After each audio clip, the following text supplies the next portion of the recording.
Then sings my soul, my Savior God, to thee.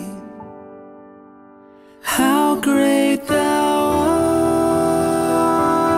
art, how great thou art.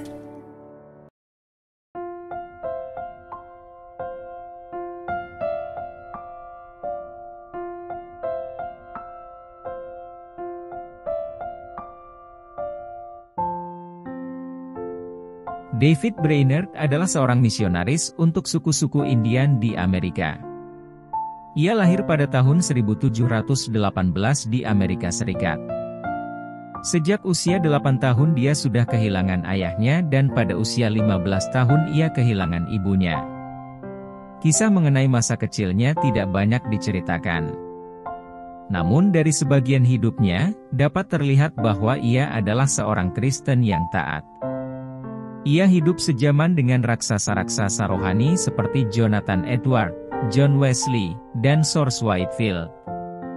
Dalam kesehariannya, Brainerd rutin melakukan kegiatan rohani seperti saat teduh, berdoa, membaca firman Tuhan dan sebagainya. Bahkan ia pernah dalam setahun menyelesaikan pembacaan Alkitab sebanyak 2 kali. Namun aktivitas rohani ini belum membuatnya benar-benar mengenal Allah. Brainerd mengenal hatinya. Ia bersandar kepada kewajiban yang ia lakukan ini. Ia masih menganggap bahwa kewajiban yang ia lakukan inilah untuk dia mendapatkan pengampunan dari Tuhan. Namun seiring berjalannya waktu, iman Brainerd makin bertumbuh.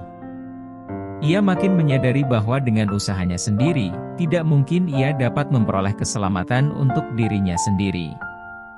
Keselamatan adalah di luar kemampuannya dan itu hanyalah pemberian dari Allah. Dari kesadaran ini membuat hidupnya berubah.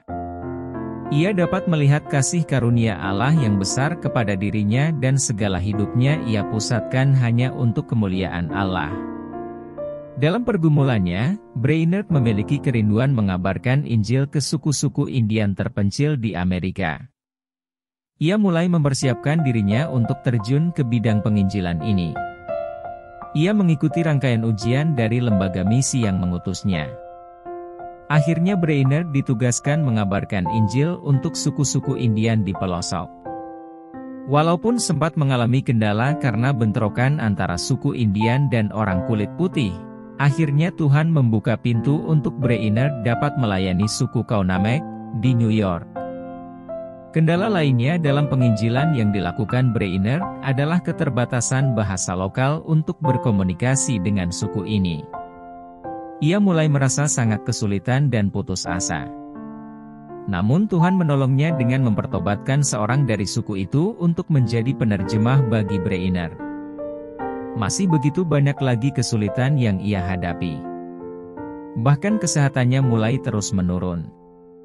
Namun dari banyak kesulitan yang ia alami, Brainerd dapat melihat pertolongan Allah yang luar biasa dalam dirinya.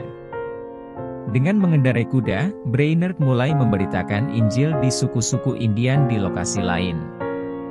Puncak pelayanan Brainerd terjadi di Crosswexung. Setelah ia berkhotbah, banyak orang yang hadir dan mau membuka hatinya menerima Tuhan. Karena kesehatan Brainerd yang terus menurun, akhirnya ia menyerahkan pelayanannya kepada saudaranya. Brainerd meninggal pada usia 29 tahun, usia yang terbilang muda. Ia tidak menyicipi lama buah dari pelayanannya, namun pelayanannya begitu menginspirasi. Ia adalah sosok pemuda yang giat dan tangguh. Begitu banyak kesulitan dan bahaya yang ia alami selama penginjilan, namun ia terus berjuang untuk memenangkan jiwa bagi Tuhan. Saya tidak memiliki konsep tentang sukacita dari dunia ini, saya tidak peduli di mana atau bagaimana saya hidup, atau penderitaan apa yang harus saya alami, asalkan saya dapat memenangkan jiwa-jiwa bagi Kristus. Demikian kalimat yang keluar dari mulut Brainerd saat ia sedang menjalankan misinya. Sobat Kristen, kita diselamatkan oleh anugerah Allah, kita diutus ke ladang misi dan disertai oleh Allah. Kesulitan-kesulitan dan tantangan yang dihadapi tidak lebih besar dari kuasa Allah. Sebagaimana janji Tuhan kepada Yosua di dalam Yosua 1 ayat 5, seorang pun tidak akan dapat bertahan menghadapi engkau seumur hidupmu, seperti aku menyertai Musa, demikianlah aku akan menyertai engkau, aku tidak akan membiarkan engkau dan tidak akan meninggalkan engkau.